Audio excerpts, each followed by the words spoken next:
Hello everybody, hope you're well. This video is all about this. So I nearly hit myself in the face with a van door. Another e-bike, but a folding cargo e-bike that fits in the size of my garage. And the price of this is just ridiculously cheap.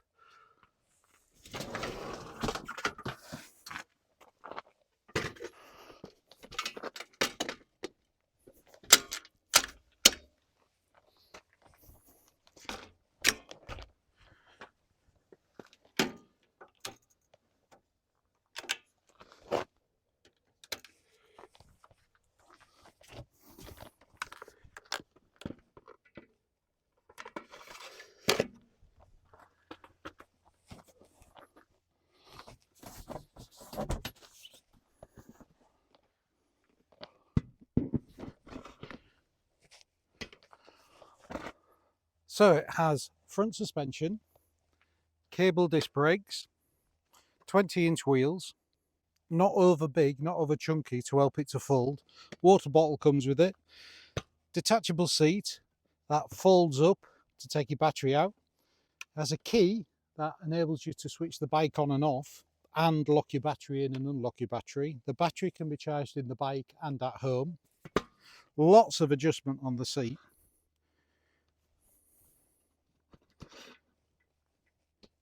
Back rack, front carriage, back and front lights, brake lights, and it's power assisted and it folds up, and it even has the folding pedals on it as well.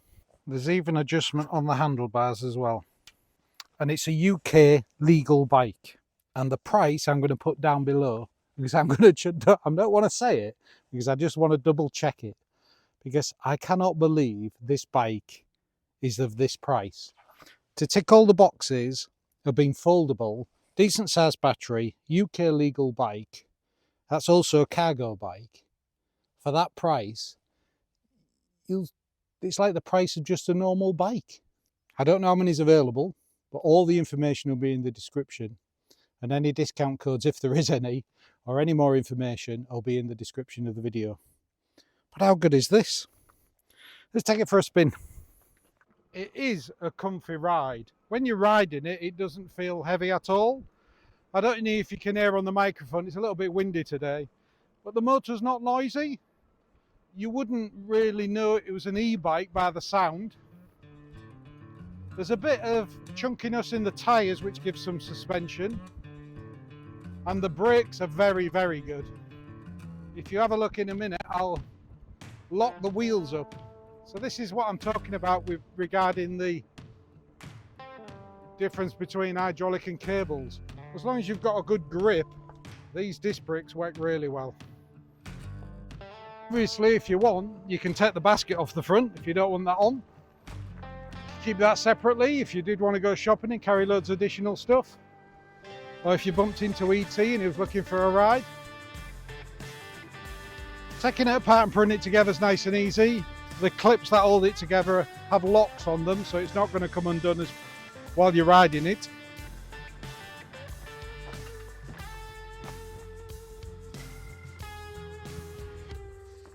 Obviously this isn't a mountain bike, although it has front suspension and a spongy seat. You could easily take it on gravel tracks. We're up on one of the roads, middle of nowhere up on the moors at the moment, and some gravel tracks like this, and it's perfectly adequate.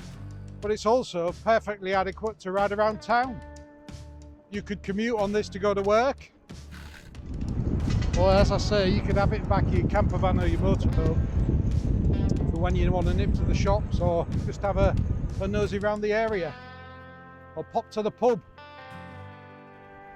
I struggle to understand how they can actually make and sell these for this price.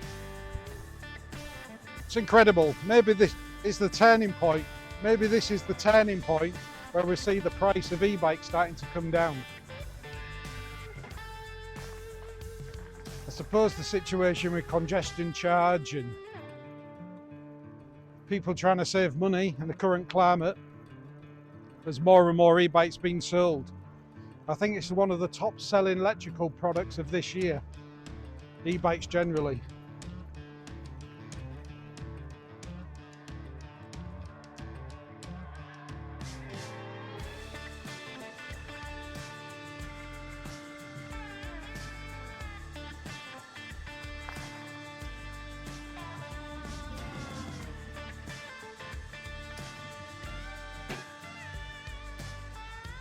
The key on the battery enables you to switch it on like an ignition. And you just simply switch the power button, full colour display, and up and down the power assists on there. And there's lots of different functions on it as well, so you can do your trip, how many miles you've done, how much power's left in your battery, everything you could possibly want, and what you'd expect on these type of displays. The most of them are the same, and it gives you probably more information than you'll ever use. But it also has the light on here, the light switches on here as well. Comes a little bell. Now, when I got this, in the instructions, it says to put this light here, which obviously stands about here. Now, that's okay if you don't have this front rack on, but if you have the front rack on, when the forks go up and down, it hits the bottom of here. And I don't know why, there's something wrong with the design in that. So I've just put it here for at the moment, which isn't the best place. But realistically, you probably need to screw it on here, so it's forward facing. So obviously if you put something in here, if you put ET in here or Rosie in here, you're not going to see the light. So it wants to be on the front somewhere. But that's the only thing I found with it when I was putting it together. Again, with these bikes, you always see these gears on them now. Shimano 7-speed gears, nice and easy, up and down, 2 levers up and down the gears on there. Never had a problem with these gears for a bike that's been delivered. Being able to just take it out of the box, put it together, and it goes in and out of gears, no problem whatsoever. It is a UK bike, and there is a 250 watt motor in the back, a hub motor. Folding bike, obviously has folding pedals, which really helps. Front and back mudguards, which are metal. Disc brakes and cable disc brakes. Some questions about should I get hydraulic disc brakes or cable disc brakes, and it all depends what you're going to use the bike for. These are perfectly adequate for a bike like this, a lot better than the traditional clamps that you used to have on the rim. But hydraulic ones, you don't need as much pressure when you're actually pulling the brake, and that's the main difference. Instead of having an hydraulic reservoir in here and you press this and you push an hydraulic liquid to squeeze the brake onto the disc, this just uses a cable. And there are some advantages to this, because if this cable breaks, you can get another cable and you can easily do it yourself. They're easy to adjust with these swivels on here, and if you take the back brake out and pull this brake cable, it will pop back and separate the pistons. If it's an hydraulic one, it's likely to clamp on and you may have difficulty separating them to get the disc back in. But the main difference is, if this is an hydraulic one and you have a leak, you can fix them yourself, but you'd generally be taking it to a shop to get it fixed and bled properly. So I think for this type of bike, for where this bike's going to be used, cable disc brakes are absolutely fine. You just literally have to put a bit more effort in for when you're pulling the brake. Really nice comfy seat as usual. We see a lot of these comfy seats, and they are really, really comfy. And that's what you want with this type of bike. It's not a racing bike, is it? It's the one you're going to have in back of your campervan, back of your motorhome. You're going to take it out and pop to the shops or wander around a village. Just get about on an alternative bit of transport to be able to use, where you can leave the van wherever you need to leave the van. Even though you can just simply loosen this and slide the seat out, it has this lift on there and a handle on here. Unlock the battery and you can actually lift the battery out from there onwards. Rack with threads in there to actually clamp down a pannier, or if you want to put a big box on the back, and it says it'll carry 25 kilograms. Super comfy to ride. It's like an upright position. The display is nice and bright, as you can see. I'm on full power here, and you can ghost ride. And what I mean by that is, although I'm turning the pedals, I'm not putting any effort in. It's just indicating to the motor to give me assistance.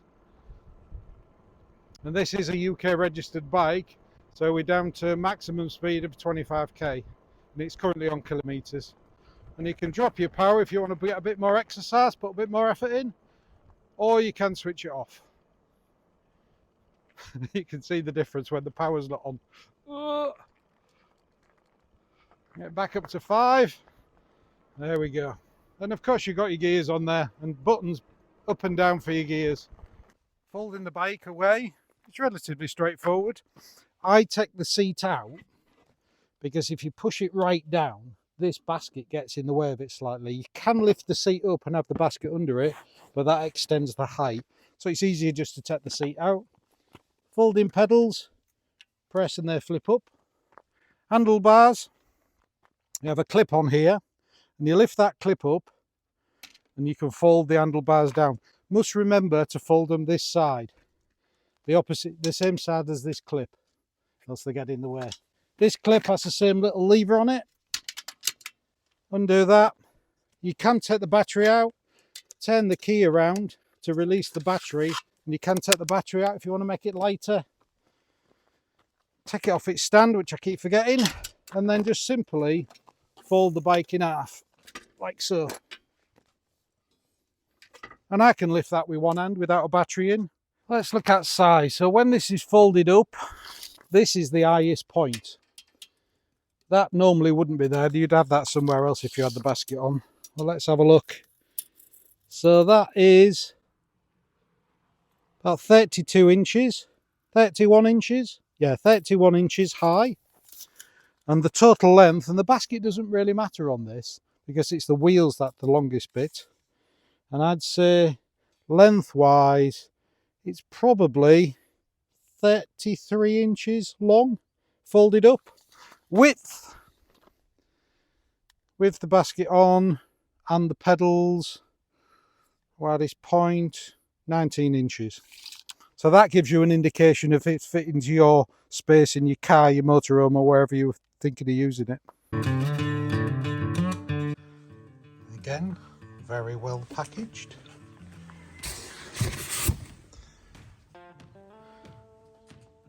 Survived the journey well.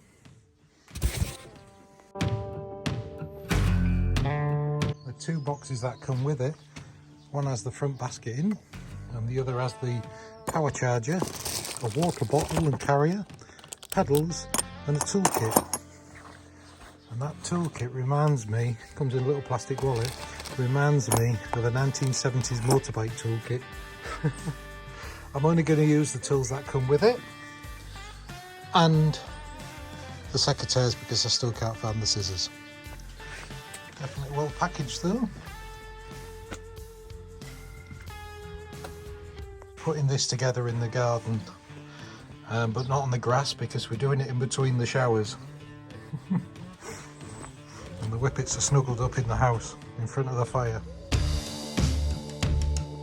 I've put it on a cushion because I don't want to scratch it.